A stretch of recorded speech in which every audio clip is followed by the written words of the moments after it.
I want to make a official Pew Pew Jew yeet cannon, and hear me out. Hear me out. It's going to come a threaded barrel and an unthreaded barrel, and we're going to call it Circumcised and the Uncircumcised. Yes. Yeah, no holding back now. Got the chamber checked, the mic is hot. Dropping truth bombs, give it all I got. Locked, cocked, and unfiltered. Yeah, we unfiltered. Locked, cocked, and unfiltered. Let's go!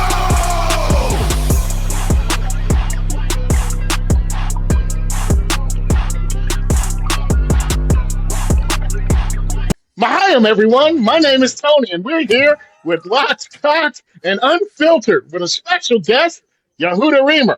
So it's Chris and Clayton Slocklicker and our guest, the Pew Pew Jew. Welcome to the show, everyone.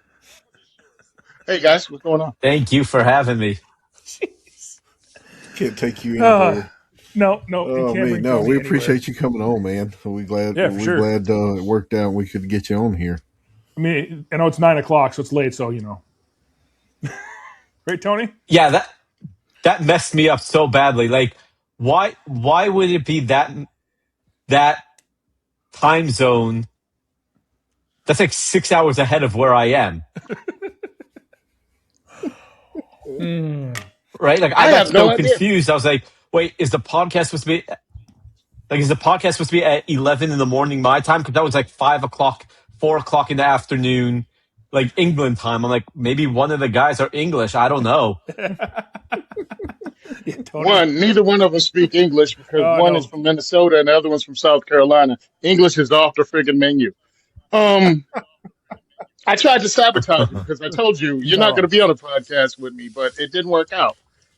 You were too smart for me. Got it. So you were just trying to make me look like the bad guy. Got it. Hold on. Wardrobe malfunction.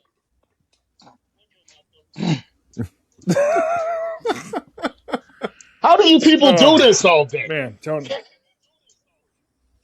Oh, it's a pain. It's a massive pain to keep it on. Now, if you have hair, it's not a bad idea. It's not hard to do. But when you're bald, man, you're just going like this all day to like keep it on and yeah. Between the wardrobe and the food rules, y'all make it real hard to be a Jew, bro.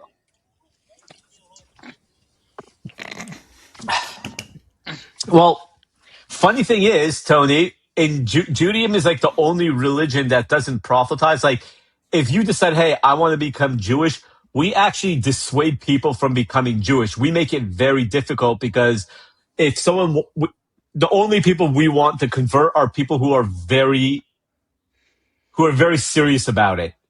So like people are like, oh yeah, I want to become Jewish. And they're like, well, you got to do A, B, C, and D. And they're like, yeah, no, we're out. But the people that, actually go through the proper conversion, they put 2 years of their life and feel the struggle until they convert. No, I ain't doing that. I'm black. I got enough problems.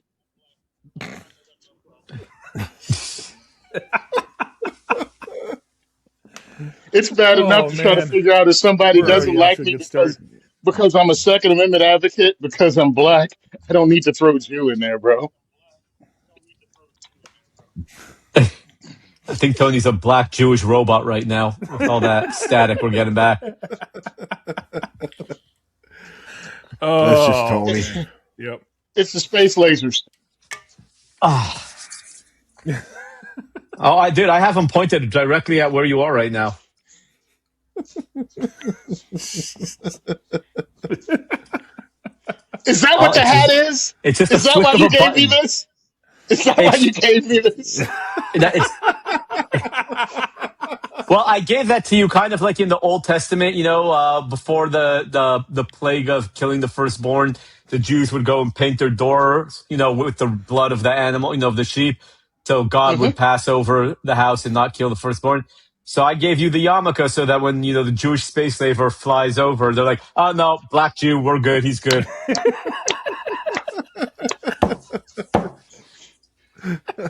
I knew you'd hook a brother up. Oh man. Oh me. Oh man. All right. I knew this was going to be a good one. I just expect that whichever one of us dies first, whether your religion is right or my religion is right. I gave you the yarmulke, so I expect a good word in from Jesus. Hey man, he was Jewish, but he was one of the good ones. Don't worry about it. Well, listen, being a black Second Amendment advocate, I hear I'm one of the good ones all the time.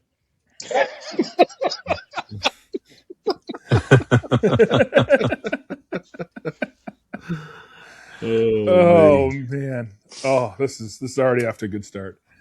I told you, Chris. I told you, Chris. I knew this was going to be a good one. Oh, I know for sure. So this is the part of the podcast that's the unfiltered part. The locked and cocked we haven't got there yet, but we definitely marked off the unfiltered box. Oh yeah, we usually end up floating more in the unfiltered part than anywhere else. Definitely. That's the way to do it. Just be thankful it wasn't the episode that I had a few cocktails in me that night. That was a good one too. Thank God there was technical issues that night. Those are the best podcasts. Yeah. Oh, it was good. It was good. I cut clips. So we're gonna run through Yehuda's podcast. Background, or how do you want to launch into this? Because a lot of people may not know how awesome my friend Yehuda is, how he got involved in the Second Amendment and Second Amendment advocacy. No, definitely, that's a great idea. Girl, yeah. Go ahead, Yehuda, man. Set it off. Okay, so how I got into it. It was a fluke. It was an accident. I had bought my first gun back when I was living in Los Angeles. I grew up in Los Angeles, so I was married, living in an apartment with my wife, and we had a little baby. And my buddy took me to the gun range, and, it was like right out of a movie. He took at least this is the way I remember it. I know it's totally didn't happen, but it's such a vivid memory that I made up in my mind. It was like right out of the movies where he takes a bag, puts it on the table on the shooting bench, kind of unrolls it from both sides, and there's shotgun, AR, pistol, AR, a bunch of guns.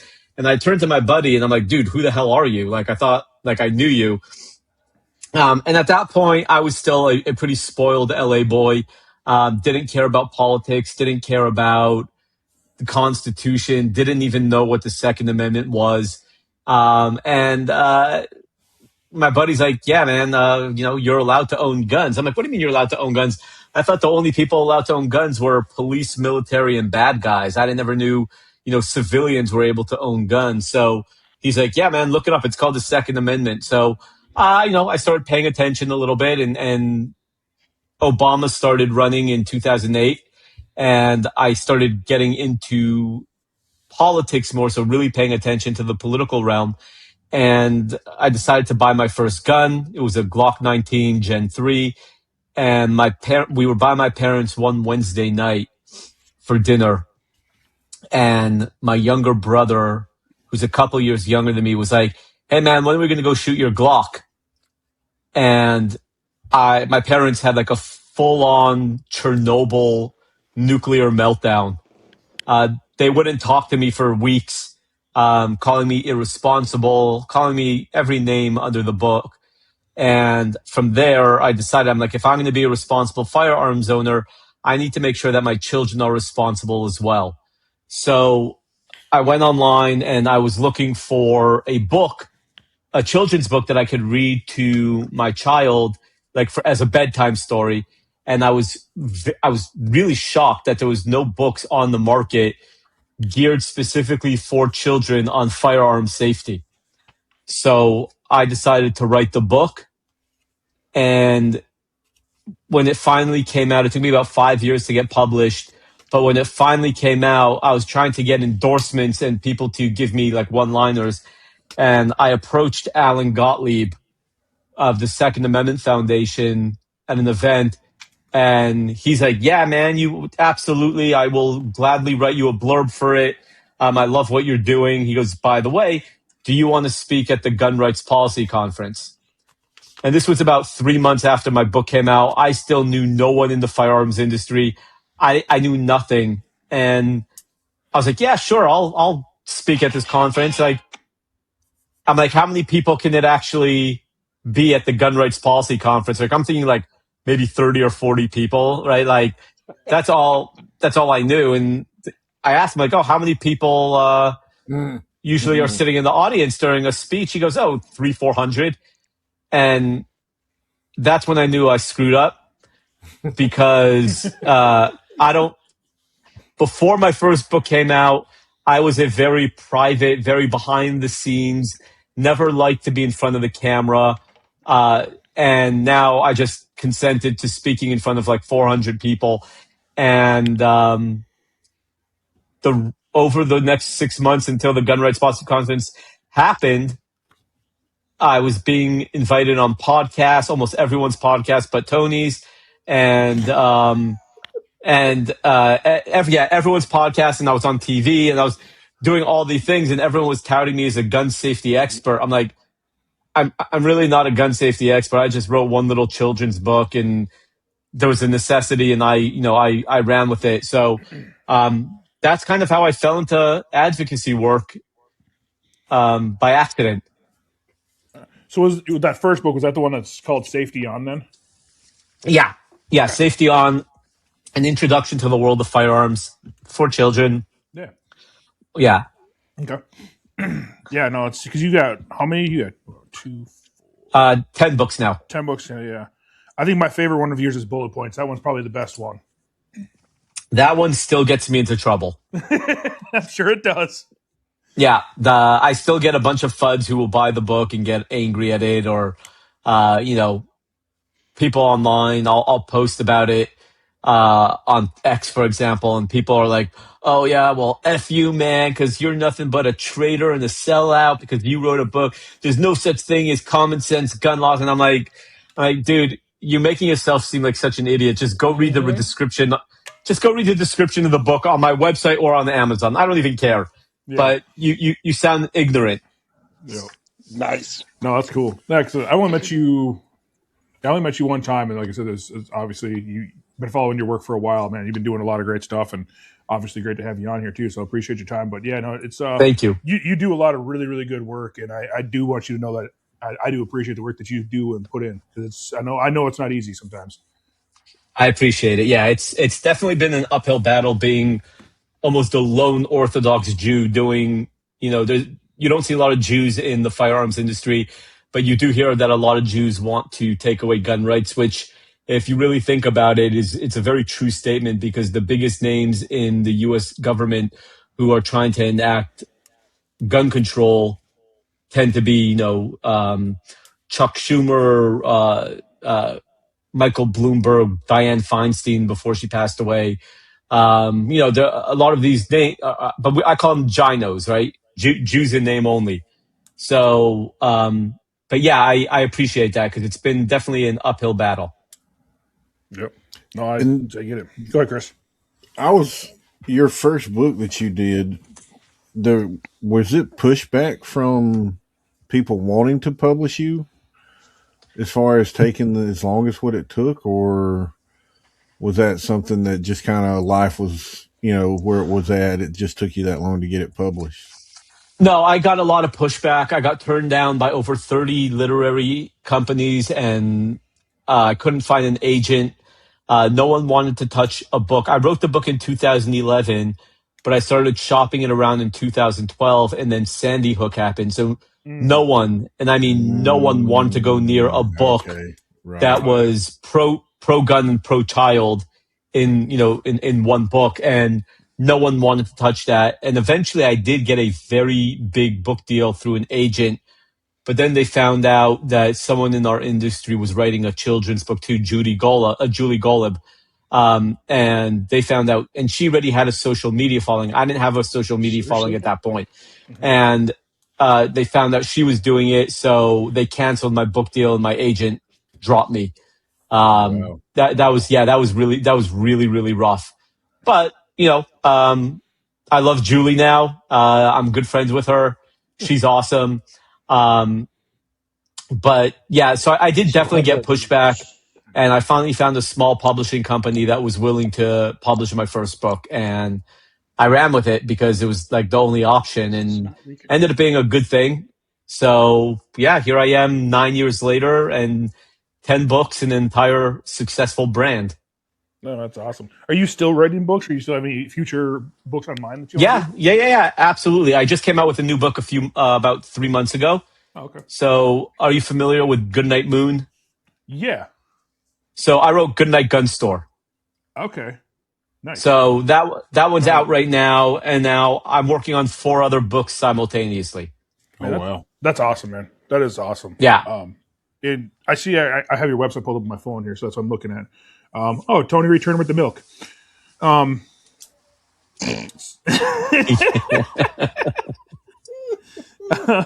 So yeah, all your books are on your website, but then I see you actually have Yes. the package. You have the package deal for 7 books. That's really cool that you did that. You know, man, there's so many good ones here that I could. I mean, I only have the bullet points, but definitely Well- I can. You know, they're just definitely check them out. They're awesome. I'll definitely check that one out for sure. Go ahead, Well, Tony. the only one that Chris can read is bullet points, and the rest of them are too complicated for him. Is that the one that has the most pictures? Yes. Yeah, sure, buddy. Hey, Chris. actually- Chris, I'll send you a copy. Man, that book was so much fun to do because I was sitting by the pool. We went to my friend's house and we were sitting by their pool, all hanging out, and I kind of checked my phone, and someone posted Michael Knowles' book, Reasons to Vote for Democrats, and same idea as my book, or my idea is the same as his book. And I was thinking to myself, I'm like, well, what can I do? I would love to come out with a book like that. So what can I do to do that? And I'm like, oh, what if I write a book on all the reasons why we should be, embracing common sense gun laws? And I just turned to my wife. I'm like, babe, I'm going home, because I'm the type of person, if I have an idea, like, I need to design a book cover, or I need to design the logo. Like, I need to do it ASAP. Like, I can't push it off. Like, it's like a obsession. So I ran home. I came out, 3-4 hours later, I had the book cover done. And then the story, you'll love this story of bullet points, because it took me about 3 months altogether to get bullet points finished and out. But about 3 weeks before the book came out, are you familiar? I know, Tony, you are, with Jill McDaniel from Mom at Arms. Mm-hmm.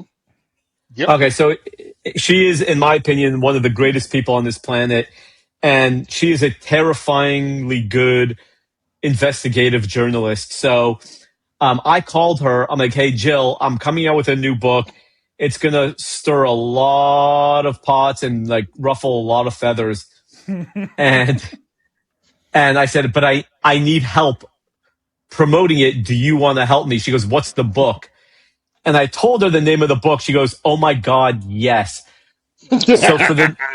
So for the next 2.5 weeks, Jill was posting on social media that she got word that the Pew Pew Jew's next book is pro common sense gun laws, and she's going to go after me if it is. And did he sell out? Is he a Benedict Arnold, a red coat? And she was building all this buzz about bullet points, all the while knowing exactly what the book was.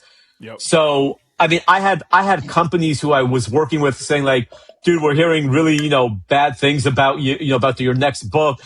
And I told everyone, I said, here's the deal. You've trusted me till now. I said, give me a week. When the book comes out, if you do not want to associate with me anymore, I will be the bad guy, and I will break up whatever, deals we have. So you guys don't have to get out there publicly and say, hey, we are breaking contact with the Pew Pew Jew. I will be the bad guy. The minute the book came out, all those people called me back, and they're like, oh my God, what can we do to help promote the book? It was fantastic. Yeah. So I actually have that book, and I will throw that out because people obviously know me, and I'll throw it on the table, coffee table. They look at it, and they kind of look at me, and they look down like, "Are you kidding me right now?" I'm like, "Yeah, read the damn thing." And then they open up and they just give me that look like, "Oh, you motherfucker." That's great, bro. Oh, like you said, seriously, that was so well played on that one. It was just it was awesome. I appreciate that. I love like it's freaking funny, and I loved how you did it. And obviously, knowing the backstory, the promotion behind it, now it's even better. So that's awesome, man. Yeah, I kind of decided to write that book, not just because I'm like, I think it would be a good idea, but it was more of along the lines of the firearms industry does not take themselves takes themselves way too seriously. Mm-hmm. And no one can laugh. Like, people always ask me what my favorite gun company is. And immediately, without hesitation, I say Hi-Point. And everyone looks at me like I'm crazy. I'm like, wait, you didn't ask me what my favorite gun is. You asked me my favorite gun company. And the reason why I love Hi-Point so much is Hi-Point is the only gun company that knows its place and they own it. Yep. They know what their guns are. There we go. They know what their guns are. They know how much they sell it for. They know, and they own it. And I love that about the company. They will make fun of themselves. And that makes me so happy to see. So, I've been actually trying to get Hi-Point. Tony, you're a Hi-Point guy, a big Hi-Point guy. You got to start selling Hi-Point on this. I want to make a official Pew Pew Jew yeet cannon. And hear me out. Hear me out. It's going to come a threaded barrel and an unthreaded barrel, and we're going to call it Circumcised and the Uncircumcised. Yes. Do not tell me that would be like they would sell so many of them. I would so buy one. Put me down for Right? one. Put me down for Right? one. Just right there. Right? You're going to say like, ooh, I want a threaded barrel, so I'm going to get the uncircumcised one. If you don't care about a threaded barrel, I'll take the circumcised. I mean, that's marketing gold. So I really, God. hey Tony, I really wish we had Dave from Hi-Point on this podcast right now. Now, if we could talk Anthony and Lance into making an 8-ball for it, We could. Yeah, if you got you guys got to eight put ball you for guys the uncircumcised pistol. That'd be great. Oh, yeah, you guys that's totally got to push this and get. I already. One second. Let me. that is golden. I even to make their lives easier. To make their lives easier. Let me see if I can find it. I actually designed what I would want it to look like. Oh God. Yeah, it's nothing crazy. It actually looks pretty awesome. But here we go. I think I know what the title Shoot. of this episode is going to be. Oh no. The schmeckle. The The schmeckle. schmeckle. The schmeckle. Wait, Tony, are you the one that can share stuff on the No, screen? Chris and I can. Yeah. All right. I was gonna. I don't know how to get the image to you, but If you might be able to share if you go down to the bottom of the screen. It should Yeah, he give should be you able to some share. options down there. oh, so let me try doing that. If it doesn't, then you can send it to the email that I sent you the link in. Let's see if I can do this. Hold on. Share screen. Allow. that was weird. Somebody walked through another Oh. dimension. Oh, behind me. Yeah. Yeah, you have a green screen up, and it looked like someone phased in and out of existence.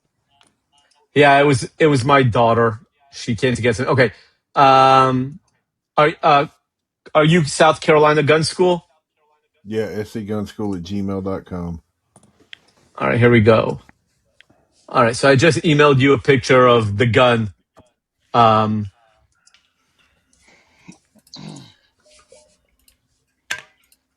No, that's an awesome idea. Yeah, Yeah, I honestly think it would be like marketing gold. I think it would for be sure. so much fun to come out with a gun like that. I mean, it would just be so funny, and I honestly think they would sell a ton of them. Oh yeah.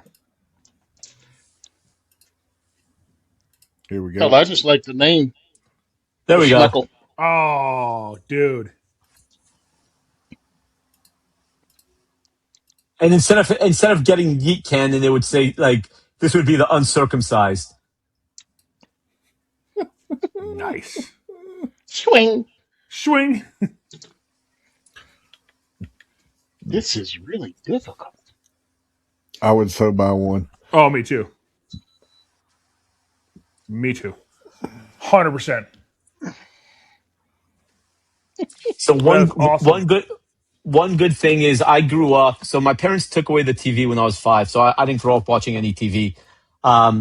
But Fucking what I did awesome. grow up listening to was a lot of Jackie Mason and Mel Brooks and Carl Reiner and all these old school Jewish comedian Don Rickles, who all these comedians who made comedy what it is today. So my form of comedy is very self-deprecating, very, having fun with who I am and rolling with it. That's the best way to be, man. Oh, for sure. For sure. Yep. And with those influences, you can see why he and I get along, right? Yeah. 100%. Oh, Listen, if you grew up on that and you're super sensitive, something horrible happened to you and you really need to seek help. Exactly. Look, I bought Caddyshack and oh my god, Blazing what's Saddles. thank you, Blazing Saddles. I bought them just in case they ever tried to ban those movies. Yep. I own them. I mean, Blazing Saddles. I That's mean, a classic. I was reading about like how no production companies wanted to make the movie. They were Right. so scared of what was going to happen. But Mel Brooks got it done, and to this day is considered one of the greatest, if not the greatest, comedy of all time. Oh, oh no yeah. doubt. No So doubt. 100%. I mean, 100%. It's the greatest comedy of all time, bro. Yep. yeah, some of his stuff is cult classics, man. Oh yeah. For sure. So my issue is right now, a lot of people trying to make a big deal about the Kevin Hart roast, right? They're running around whining about freaking the jokes. And I'm like, you losers. One, it's just moral outrage, that fake online moral outrage. Two, it also shows there's a generation of people that never really saw the old school roast and have never heard Don Rickles do a roast or even Robin Williams roast of Richard Pryor. It was one yeah. of the greatest, most racist things you could ever hear, and it was amazing.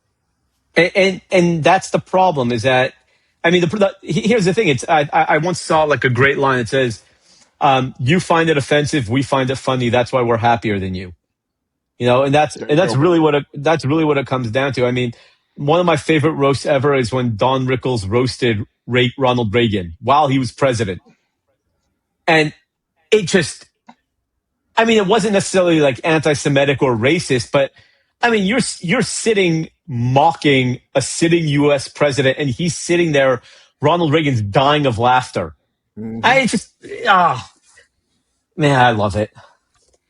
So that's what we grew up on. So to listen to people now be super sensitive and hyper offended and watch the roast, this ain't for you, sweetheart. You need to stick to knock knock jokes and Sesame Street because that's more your speed. Because people are meanies when they tell joke in a professional environment in a roast. That's the way they've always been, and hopefully that's the way they will always be.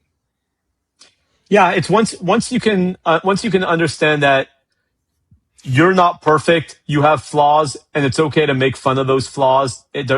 People aren't being malicious about it; they're just poking fun at some of your flaws. It is what it is. It's fun. Mm-hmm. And of Yeah. course, Yehuda and I agree with that. As obviously honorary Nazis, we totally understand. We've been the Nazis for years, going way back. Why don't you tell them about your first time being accused of being a Nazi there, my Hebrew Uh, friend? I don't even remember the first time I not being accused, being called a Nazi. Yeah, yeah, yeah. It was because of my support of being pro gun and not anti gun. someone's like, "Yo, you're just a Nazi like the rest of the Republican Party." I'm like, Orthodox Jew here with a brand called the Pew Pew Jew. Yeah, Yeah. 60 relatives murdered by the Nazis. Let's not call me a Nazi, But here's the thing. I have a meme whenever I get like anti-Semitism online, which is often, but specifically when people make like Holocaust jokes to me, trying to get under my skin. I have a meme that would make Mel Brooks cringe, right? Like, it's literally a meme. And this is how I respond to people who send me anti-Semitic Holocaust stuff. It's a meme. It's a picture of Hitler, literally a picture of Hitler doing his salute. And under the salute, it says, "I've had it up to here with your insensitive jokes." Yes. Like, how do you come back from that? Like, Tony, I'm going to message you right now on Instagram. But like, how do you come back from that? Oh, you don't. There's no coming back. Like, it's like I win every single time the argument, and the people always are like, "Yeah, we got to go find someone else who's more stable than this guy," So. Oh. Yeah, I just got it. I'm not opening it up because I have no idea how my internet will work. I might launch a missile or something. Like I said, be careful for the Jewish space laser. It's pointed at you. So, I mean, obviously I'm a Nazi. That's why I made sure to give you the wrong time that the show started so you wouldn't come. It was my plan. The first master plan didn't work. The second one was just tell you the wrong time. I knew it wouldn't work though because you people own the media, so you were able to get in here regardless. Damn. Damn. Oh. No, but that So, what serious questions did you have, Clayton? Go ahead, please. Oh no. Like, Jesus. That brings up, like, you kind of answered it a little bit. Like, how much like hate do you actually get from, the Jewish community or anti-gun people or whatever, whatever you. So from the Jewish community, I don't get that much anymore. I've been told I can't really be Jewish because I support, gun. I'm anti-gun control. So I was told I'm not really Jewish, and I responded to that individual. Does he want a dick pic to prove that I'm circumcised? Nice. And yeah, he disappeared quickly. But I mean, I definitely get. Check out Hi-Point's new release, SHOT Show 2027. Oh God, that would be amazing. Go ahead. Cut you off. But no, I definitely do get hate. I've been told recently. I've been called a Nazi plenty of times. I've been told recently that I belong in oven. Not enough Jews bit the curb.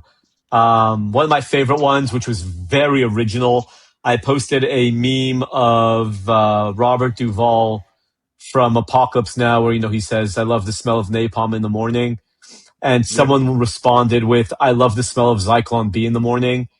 And I'm like, okay. Hey, that's original. Okay. Like, I never heard that one. I'm like, good for you. And the guy didn't know how to react because I was so like, dude, if you have more like that, let me know.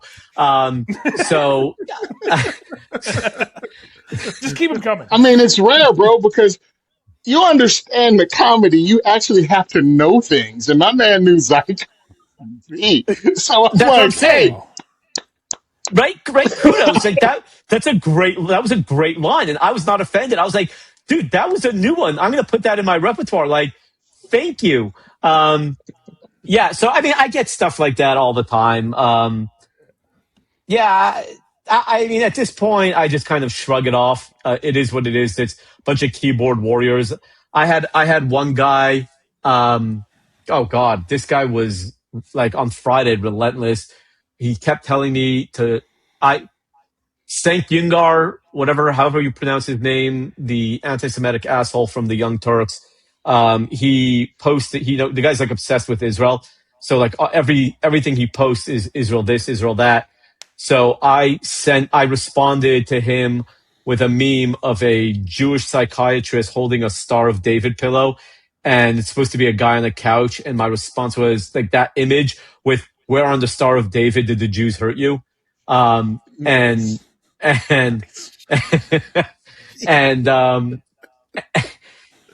and this guy told me to fuck off, and then I'm like, no. Then he's like, you can't be American because you're a Jew, which I don't understand. But like the guy, and I'm like, well, I'm 100% Jewish and I'm 100% American, born and bred here. And the guy just kept telling me to F off and F off Jew and you don't belong here. And I'm just like, I just kept responding to him very politely because the politer I was, the more angrier he got. Yep. And it's just a really fun thread because like I'm just like, he's like, oh, you shut your mouth, you effing Jew. I'm like, well, I'm an American and I have First Amendment speech just like you do. And he's like, he just kept going. It was awesome. I loved it. It was great. That's when you know you've really gotten under their skin right there. Yep. Well, it's for always sure. amazing because these people never know. Do you understand the level of petty I have that I will keep complimenting you just to make you angrier? Oh, 100%. Right? It's kill him with kindness. Yeah. Yeah, because if you somehow went, oh, I'm sorry, it'll ruin my day. Oh, that's great. Tony, Right. I just posted on Facebook. For the record, Tony Simon told me the wrong time for today's podcast. Feud is still on. Nice. I tried, man. I would have got away with it too if it weren't for you two losers. Oh, So I've Yeah, got, obviously the Jewish guy wasn't going to show up, dude. It's already 2:00 and he's not here. I say we just cancel the whole thing. But no, you insisted I shoot him an email to give him the right time. do you something I'm a little curious about with Yeah. the books some of the books you've done. Do You you can't ever read. get Keep that in mind. do you ever get like youth groups or youth retreats or like schools or anything reaching out to do like gun safety stuff or anything like that? I have been trying for so long to do it, to get in with, I think Tennessee I think it was Tennessee just enacted gun safety in schools. And I like reached out to the guy who wrote the bill. I reached out to the superintendent. I'm like, hey, look, here's a book all about gun safety for children. And I've never heard back from anyone. On occasion, I'll hear back, from like, I'll do some speeches here or there, but to the most part, it's kind of annoying that maybe it's just not in the cards for my book to be out there as much as I thought it was going to be. Obviously, that's all God's plan. Nothing I can do. I can just try my best to reach out to people and get as much information out there as I can. But at the end of the day, it's up to God whether or not I'm successful. So, I continuously try, reach out. I do a lot of classes in Dallas here, especially to for Jews who are, the Jewish gun purchasers have skyrocketed since October 7th. So there's a lot of Jews now who own guns but don't really know how to live with a gun in the home. So I do a lot of classes for them. Living with guns in the home, having kids in the home, what to do, stuff like that. Okay. Oh, you mean October 7th when they found out just saying never again doesn't stop a damn thing from happening? Yeah, that was that's a whole podcast in itself. Yeah, that woke up a lot of people, but unfortunately, like many other groups of people out there, stuff happens. October 7th, you see all the pro-Hamas rallies across the country, and Jews get very, very worried. And then like a week later, when the news cycle dies down, so does their desire for personal protection. So you're like, oh, well, it's okay right now. We'll push off dealing with firearms until the next time they panic. But overall, I've definitely seen an uptick of people training in the Jewish world, and that's a good thing. That is. Yeah, Definitely is. it's never a bad thing for people to actually purchase firearms and know how to defend themselves against people that want to hurt them. So let me explain to you who's actually targeted. Everyone. No Yep. matter who you are, what your background is, there's someone that doesn't like you and wants to see the worst thing ever happen to you and your family. And for you to assume that somehow you're going to get warning and you won't be that first family that's on the news that starts the ball rolling is almost ridiculous and childlike. Yeah, I mean, look, I was at a gun range about a year ago, give or take, and I'm walking with my jersey, with my Pew Pew Jew jersey on, and some guy stops me and he goes, "Oh, he's Jewish and he's looking to buy his first handgun, but he doesn't know if he's going to want to carry a handgun." So I said to him, it's something that you should consider, being Jewish and all, maybe being able to defend yourself at any given time is important. So he goes, "No, I hear that, but I have a wife and kids, and I don't want my kids to grab the gun." And then he turns to me and he says, "Can you convince me to carry a handgun?" And I said, "Yeah, I can, but you're not going to like how I do it." He goes, "Try me." And I turned to him. I'm like, "Okay, you said you're married and you said you have kids." And he's like, "Yes." I said, "Do you love your wife? Do you love your kids?" "Absolutely." And then I turned to him. I'm like, "Would you do anything humanly possible to protect your kids no matter what?" And he goes, "Of course." I'm like, "Well, that's a fat lie." And he goes, "What do you mean?" I'm like, "You just asked me to convince you to carry a gun. If you're willing to do whatever it takes to protect you and your family, that's not a question you would ask me. You would just assume automatically I should start carrying a gun." And the guy looks me straight in the eyes and goes, "Son of a bitch." And he goes, "I'm going to start carrying a gun." He goes, "I'm going to practice first," which is obviously is a good thing. He goes, "I'm going to train a little more before I do it." But he's like, "I'm going to carry a gun from now on." I'm like, "Good. There you go. I convinced you." And he's like, "Yeah, you did." He goes, "You made me feel like a piece of crap at the same time, but yes, you did." So good times. I think that's the difficult conversations that need to have is you've got to have that difficult conversation and you've kind of got to make them feel like crap a little bit to get them to understand what we're trying to get them to understand. It's No, not. 100%. Yep. Now, And good thing. Yeah, good. Yeah, go ahead, Tony. so I have a rabbi at work, and we talk about firearms all the time, which is hilarious. So you got the black guy and the rabbi in the back with the hat on and everything, and we're talking about SIGs and training and all of that. But I don't know what was the trigger because I never asked him particularly. We just started talking about firearms and what he wanted and how he's building his first AR and all of that stuff. And I never asked him what was behind it because I don't know. I'm just happy that there's another Pro 2A person out there, especially one that's a rabbi, with his own Yeah. flock or I don't know, congregation, I guess you call it. So I mean, I might ask him some more in-depth questions. I mean, we just have good conversations about stuff. But yeah, I mean, I didn't realize it was so unusual, right? Because you're my friend. Other people who are Jewish, I guess, I don't know. I really don't run around asking. I just assume just pro gun, and I'm happy that you are, and we can have conversations. But I'm going to start talking to him to find out what got him to do it. Because if it's so strange that you're this unicorn, well, I have another one at work, so I want to find out the origin story behind that. Well, when I say I'm a unicorn, I'm saying that there's a lot of Jews now, a lot, which again is a good thing, who have bought firearms and are getting training. But I always tell them whenever I'm giving a class is that it's more than just buying a gun and training with it. You need to start getting involved in defending the Second Amendment, because if you don't do that, Yep. then there's no point in you becoming a gun owner. So buying a gun and training with it is just the first step. And I said, if that means you just donate money to, GOA or FPC or Second Amendment Foundation, right? If that means you just donate some money and become a member, yeah, that's doing something to help defend the 2A.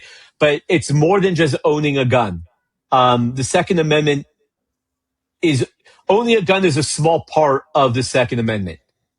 And it's something that I push. So when I say I'm a unicorn, I don't mean that I'm the only Jew that owns a gun. I'm talking about I'm the only one out there on the forefront going on things like Fox News and ABC News promoting the Second Amendment in a positive way as an Orthodox Jew. Yep. It also explains why you wear the hat to cover up the one horn that you have, because that's Oh, one of it's the things true. I heard. That's one of the It's things I heard true. about you people. It is. And what when I'm done with this, I'm going to go take a bath in the blood of Christian babies. Ah, Epstein Oh, Island. Yeah. oh God. Oh, God.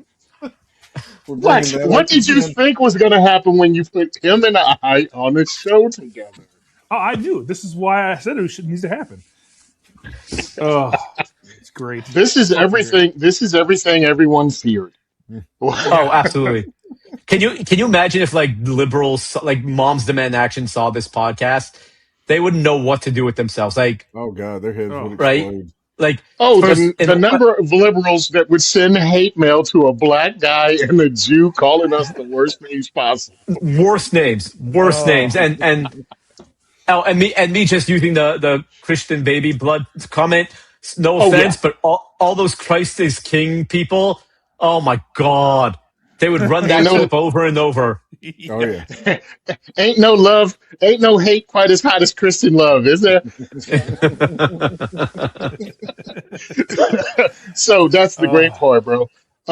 Yes, you're my friend. We're friends, but we don't dance around stupidity and we point out dumb crap and laugh at the stereotypes. F you. Um, just F you. We're here. We're going to be friends long after your little moral outrage in the comments section dies down and goes away and you're on the freaking upset about somebody kicking a puppy.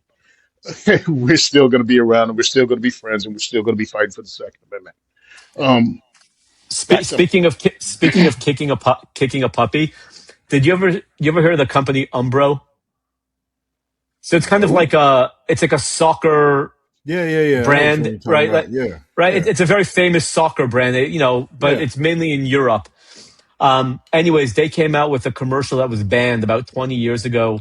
You see this like guy standing on one side of the street here, and on the other side of the street is like a bus stop, right? Like where people with like a bench and right, and but the bus stop, looks like a goal, mm-hmm.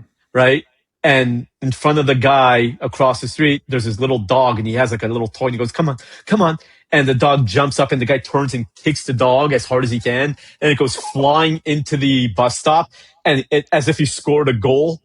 And the guy's like, "Yes!" Then he looks around to see if anyone was watching, and to this day, when I first saw that ad, again, it must have been over 20 years ago.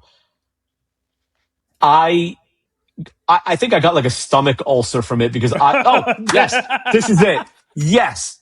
Yes, watch it. I knew Chris was looking it up. Hold on.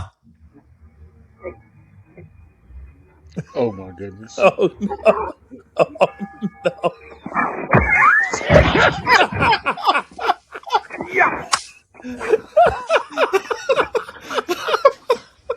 Oh my god. Oh my god! One of my favorite commercials of all time. Oh god, that was hilarious! Oh my god! Oh, Oh, Oh, yes. oh, oh god, that Yes. was great. oh man! Like Oh, I remember I watched it, especially the sound effects. I Oh, watched it so many oh my times. god! oh god, this is so horrible. Oh my god. Yes! He moved the puppy. Oh, the puppy made the sounds. Oh my god! Oh, they're hitting the bus. Oh. Oh my god, that's Oh, horrible. oh, oh my god! Oh, Oh, that's Oh my awful. god! Oh, oh. You know, there's certain things that just go too far, sir. oh, oh, Oh God. oh my god! Oh, Oh, No, as soon as you said band oh, commercial, I was like, oh, God. I'm going and looking this up. Oh, it was. oh, I'll never forget. I think I got like a hernia because I was laughing so hard. Oh, my I God. like fell on the floor, and I was like crying, and I Oh, remember my stomach in so much pain. But I've oh, whenever oh, my I'm God. feeling down and just like not in a good mood, I literally will pull that commercial up, and I just burst out laughing every time. oh, Oh, oh God. Oh, oh, God. man. Oh, That is hilarious. that is fucking great. Tony's still laughing. So, oh, oh, Oh, man. I'm highly Oh, offended, sir. I'm highly offended. as a dog owner, I that offends expected me. so much. I'm going to Oh, call at the next meeting of the Nazi Party. I'm going to ask to have you removed. oh, damn. That's, oh, That was hilarious. that is great.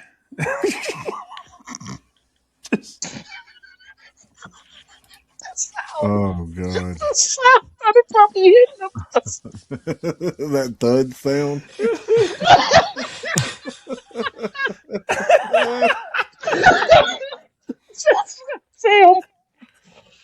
we're gonna Oh, we're this gonna is the worst. we're gonna see that Oh, on It, Tony's story oh, hold on. someday. okay, is is this official? Yeah, Is this officially the? Is this officially like the worst but best podcast you guys have done so far? I don't know. I never I watched don't this know. shit. I don't know. There's been a few. So, There's been a few. so speaking of the Oh, podcast, so we had Train and Learn uh, near oh, Atlanta. Kevin Dixie's Train and Learn. Really hot out there. It was a 100-degree day during no the puppies pistol were kicked, were class. there? No, my puppies were kicked. It was a 100-degree day. I was hot. I wanted to rest. So Patrick Collins has the gun food trailer. It has AC in it. Also has like 41-inch screen televisions in it. Well, I went in to cool down. He had the air conditioning going, the generator running, and he was like, "Hey, how you guys' podcast going?" I was like, "I don't know. I never watched that garbage." So of course Patrick has the computer hooked up to all the screens, and he clicks on the podcast and starts playing like last week's podcast or whatever, and he's playing it. And Kevin stops by and says, "Hey, one of the trainers, Bill, is here. You want to freaking do some interviews, or you just want to sit on your ass?" I was like, "Hey, send him in. I'll set up everything. We'll do some interviews." So as Bill's coming in, I'm setting up the camera. I was like, "Oh Lord!" And Patrick was like, "Hey, I got to go do something." So Patrick leaves, and then I realized Bill, who's never actually had a conversation with me, is going to see that not only did I leave training, I'm in an air conditioned van and I'm watching myself on three giant screens as he walks out the door. I'm like, let me turn this thing off. It's like, wow, that man is narcissistic as hell. He decided to forego training to watch himself on four giant televisions. I mean, you know, One, I am narcissistic. Don't think I'm not, but I'm not that narcissistic. oh, Oh, but wow, that was oh, horrible. that was. And Jeez. I got to find that to put it on something so I can watch it whenever I feel like punching somebody in the throat. Yep. it's on, hey, I found it. YouTube, man. Oh, Yep. You can always find So, stuff that's been done on hey, I'll send you yo, the YouTube. link, Tony. all Yeah, right. cool, man. Now you were working for a company and you introduced me to the guys at Shot Show. yeah. Yeah, so All I'm still right, with them. all Awesome right, cool. company. They're called Allegiance Project Foundation. I'm their director of outreach, and basically what they do is um, they hire combat veterans and put them in schools and synagogues and churches as security. Because every time Oh, there's a wow. school shooting, or every time there's a school shooting, we always say, "Well, there's tons of veterans out there. Why don't we just hire veterans?" So our fearless leader who started the company, this guy Matthew Easter, his wife is a fourth grade teacher, and he felt that his wife's life was on the line every time she went to school, or went to work, and he started this company. And what's really cool about the company is not just that we hire veterans, but like our director of operations was a 21-year Army Ranger, a sniper. So he has a lot of connections into the special spec ops community. So a lot of our guys who sign with us as security are guys who are special forces, have been in running towards gunfire for the better part of 20 years. And when they transition out of the military, a lot of them don't know what to do. They've been conditioned to live one way for the last 20 years, to become killing machines or to protect people. So what we do is we work with a lot of Army Ranger organizations. And as they transition out of the military, we're like, hey, if you're not ready to hang up your gun, come work for us. You can continue your mission of protecting our most precious assets, being children. And on top of all that, we also have like meetings for our guys to meet with like multimillionaires who have opened businesses before. And we kind of tell them, like, hey, you guys can stay with us as long as you want, but our goal is to get you on your feet. That once you reacclimate to civilian society, well, now here's your chance to start your own business. And, we set them up with mentors and stuff like that.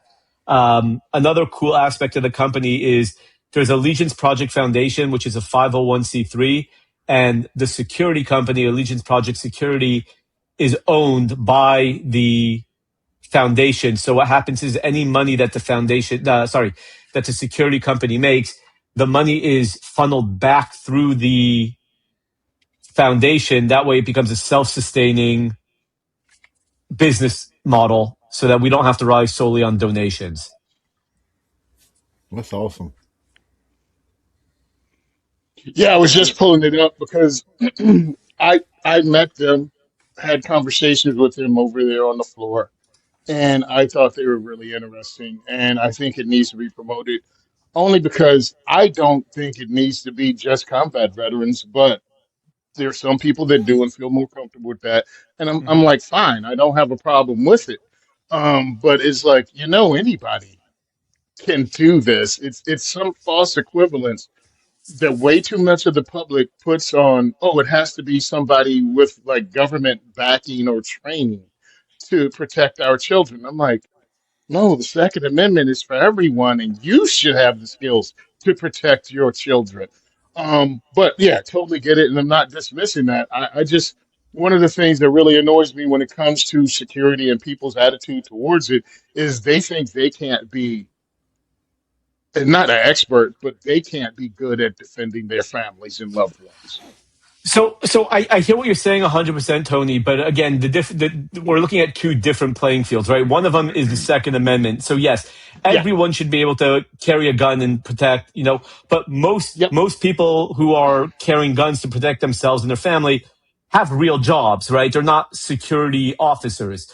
So also, one good thing about what we do is take Uvalde, for example, and our director of operations kind of, opened my eyes to something that I didn't see before. His question is, can you blame the officers for not running into the school in Uvalde?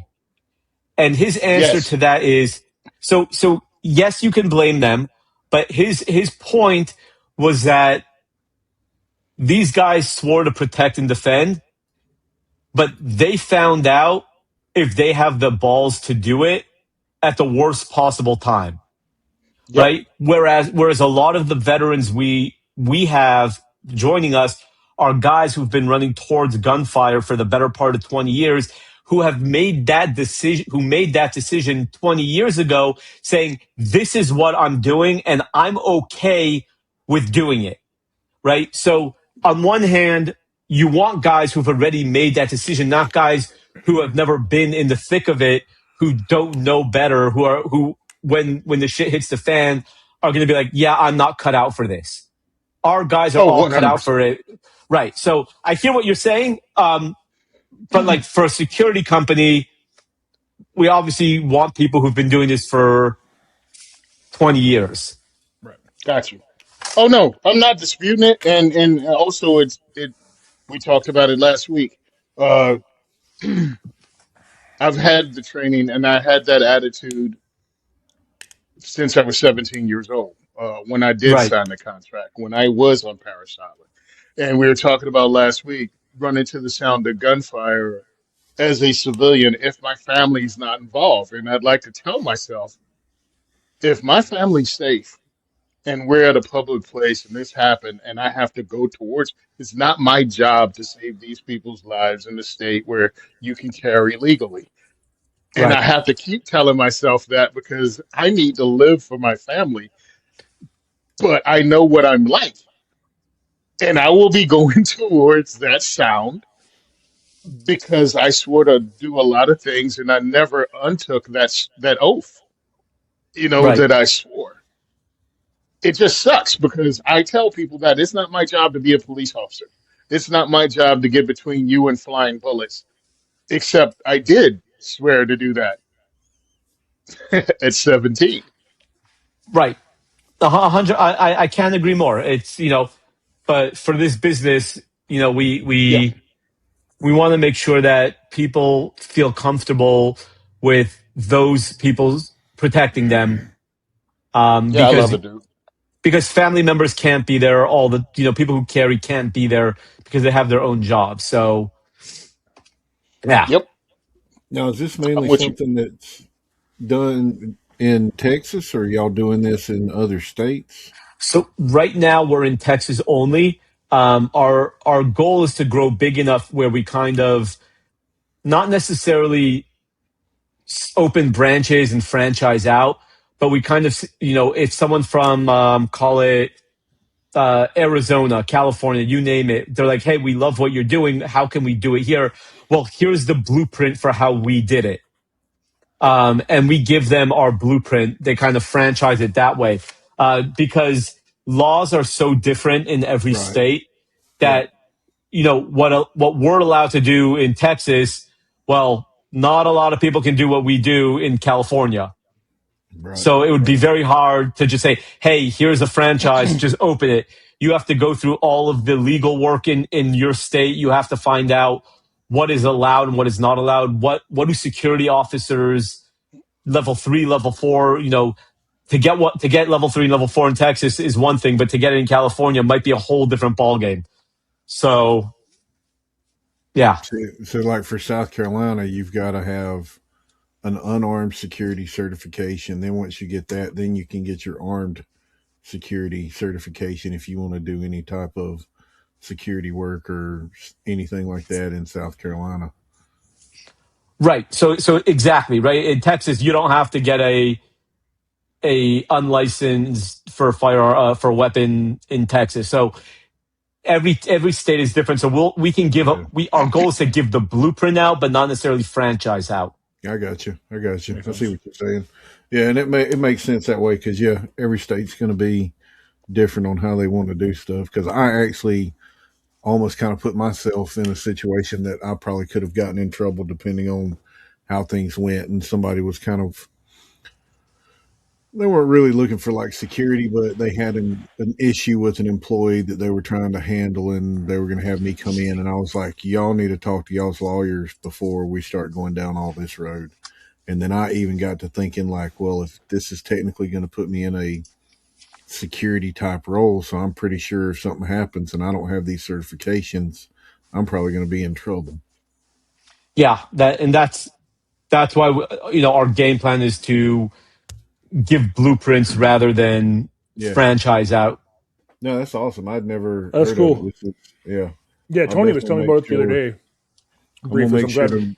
to have it linked in. Yeah, if you guys want to have a good podcast, the Matt and Louise, who's our director of director of operations, I can get them with you guys.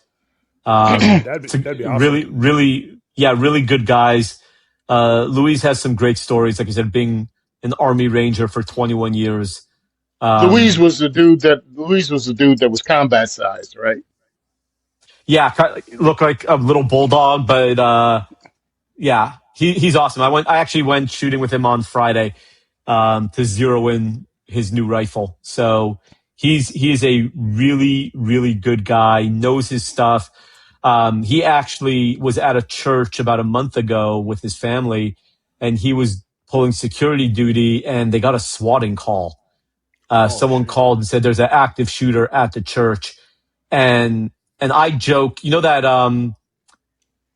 meme, that GIF of Chris Pratt from when he was on Parks and Rec, where he like the camera zooms in on him and he just smiles. Yeah, right. So I sent that to Luis. I'm like, was that your face when you heard that there was a swatting call? Like after being out of the military for a year, like you're like, yes, you get to clear rooms and kick down doors, and you get to do that again. He's like, I'm not gonna lie, it was awesome, but It was awesome. luckily it was a swatting call, so it ended up being a no-brainer. But we sat down with the church where this was, and we said, a lot of times these type of calls happen and you shouldn't shrug it off. It could be people looking to see how you respond to an active shooter. Yep. So they're taking this church is now taking security a lot more serious. So we have some real world experience, and it's really a fantastic group of guys, and girls who I work with. That's awesome. No, I wish more churches would either get somebody like this involved, or if they're going to create a team. Because I mean, I've got one near me that's actually taking things seriously. They've created a team. They've got qualifications. You've got to meet to be on the team. We're running the ones they've got qualified now. Now we're running them through my 201 course, and they're going to narrow it down to a 301 course. So making sure, and that's been the hardest thing, I think, for me, to get some churches to understand when they're looking at creating these safety teams, is they got to understand you're probably going to hurt some people's feelings, because just because they have a gun doesn't mean they need to be on this team. That brings me a good point. Yeah. Because I'm gonna jump in for a second. Like I've dealt with some churches too. That's we got permit to carry holders. Okay, that's cool. Like, but to your point exactly, just because you have your permit to carry doesn't mean you actually know how to handle that situation, the shits of it. The one church I dealt with out of Nebraska, man, they actually a really good team, and I've worked with them a couple times now. It's medical and pistol, and they're kind of like what you're dealing with, Chris. They have the standards that are kind of breaking it and weeding them out and kind of seeing who's at what level. So, and I get it; they're worried about losing members but I mean, to me, if you're going to get mad at me because I'm not letting you on this team, and you're going to go to a different church, then maybe you're just not a member I need in this church. Period. Yep. I mean, I understand where they're coming from on that, but it's just for us, we're constitutional carry. So I mean, now you're talking about just anybody and everybody being part of the team because they're carrying a gun. You end up with too many chiefs. Well, that's one of the things. We have a whole totally different issue in the church. My family attends, and it's that people don't think it's needed, regardless of how many churches, synagogues they see attacked. They continually are, oh, well, that's a one off. How many one offs do you need to see before you realize it's not a Right. one off? You're a soft target. So now we just have people I know who are carrying in church without telling anyone, because they don't want the drama, but they also don't want to die because you believe Jesus is going to save you. No, no, no. He allows you to have a mind, free will, and he has someone coming to you going, hey, you need firearms training. Churches have been attacked. You've watched the news, and somehow you're still dismissing all of the things that he's putting in front of you. So, oh, my head's burning. I'm talking about Jesus and wearing a yarmulke. Oh, you activated the laser. So I anyway, told you.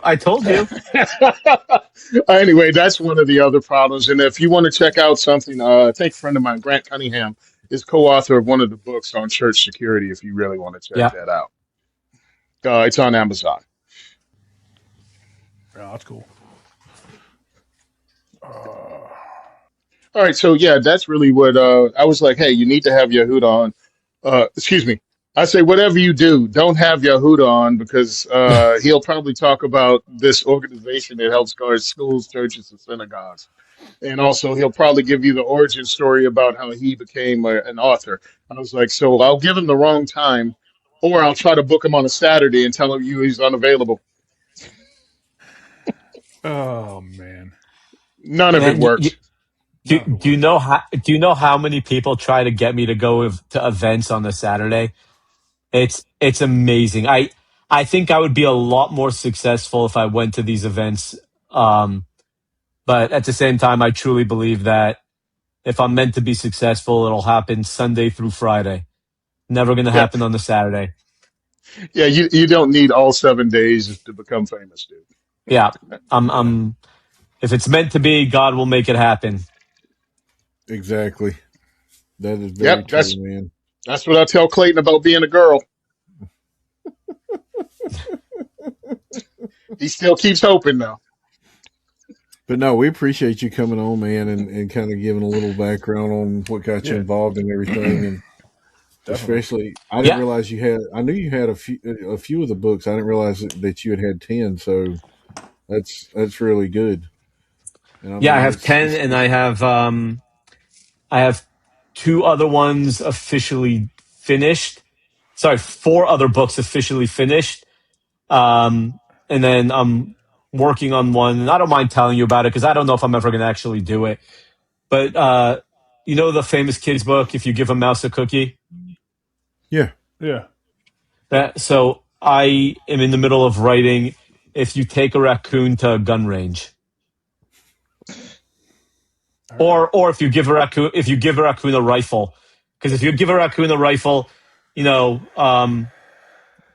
He might ask for he might ask for ammo. If he asks for ammo, he might ask for a range membership. If he asks for a range membership, he might, like just keep going down yeah, Rabbit hole. the rabbit Yep, hole. yep. So yeah, so good times. You should write a book on why Tony won't have you on his podcast, though. I won't have him on the podcast because he makes books called "If You Give a Coon a Rifle."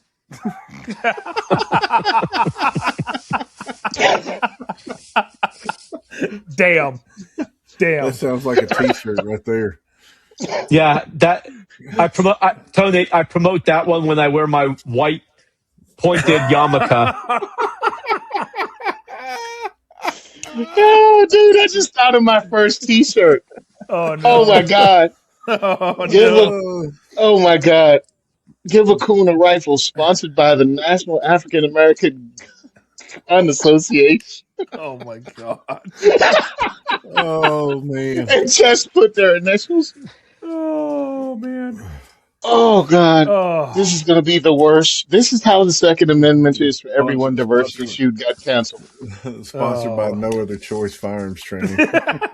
Nice, nice. Oh, Anyway, we ain't listen, going down man. that rabbit hole again. I love the fact that I have talented and amazing friends like Same. Yehuda. Same. I am also ashamed that Yehuda's written more books than Chris has ever read in his life, but that's fine. You gotta Hey, have all kinds. hey, I read 3 books yesterday. Oh Yes, god. I'm sure you did. One of them read itself to you. Doesn't Playboy count? We all know it was not a Playboy, Chief. We'll save that for the OnlyFans content. Yep. Nice. No, Yehuda's like, let me out of here. Let me off the show. No. Actually, I wanted to start an OnlyFans account a while ago, and what I would have done is like take all my guns and rifles and pistols and like actually put like lingerie, just hook them up onto like my AR-15, and I'm a photographer as well, so like take like really like put my AR on my bed with like some lingerie and like flowers, and just do Oh. like an entire OnlyFans account dedicated to guns and lingerie. But I was told that OnlyFans really does not like gun content. So I was like, yeah, I'm not going to do it then. But it definitely was a thought.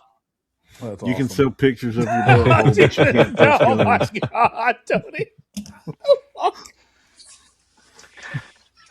It's a sneak preview. Why is there a It's brown laundry spot, days. Tony?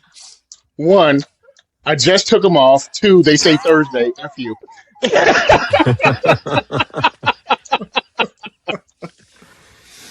Oh Man, but man. It's no, laundry. Yehuda, thanks for coming on, Yeah, man. man. Really do appreciate it for taking the time. Sorry about the time confusion from Tony there. Yeah. It It's was all good. intentional. No, man. It was intentional. Like I said again, man, I appreciate the work you do, and I appreciate you coming on. And man, it's a pleasure to know you. Actually, man, it's the work you do is phenomenal. Where can people find you at? Yeah, so everyone can find me across social media at the Pew Pew Jew.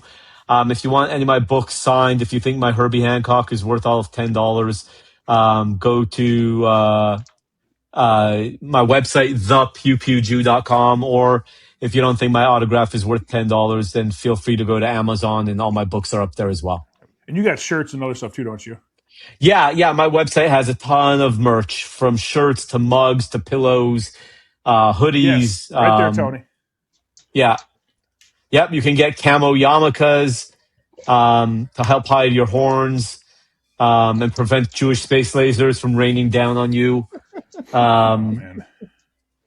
So I can yeah, 100% say since I had this, I've never gotten hit by a space laser. No. yeah, it's true. It works. Nice.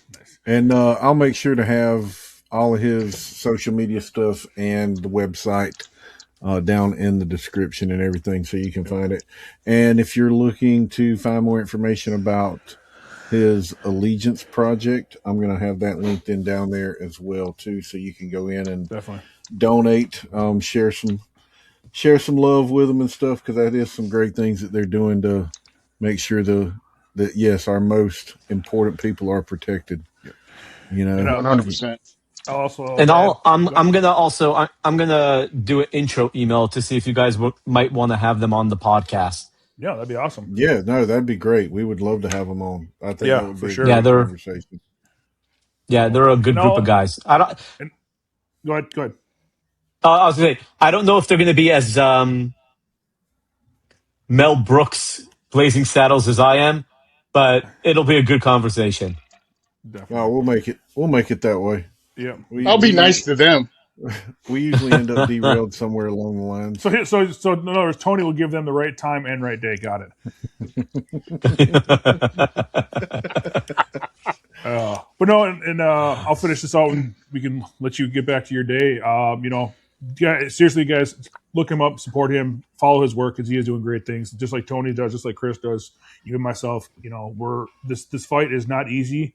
It's always an uphill battle, and I think we touched on it at the beginning here. This advocacy is you have to get in this fight. So people like Yehuda, people like Tony, again, and all of our other friends, we're all in this fight together, man. So Yehuda, yet again, thank you for all you do.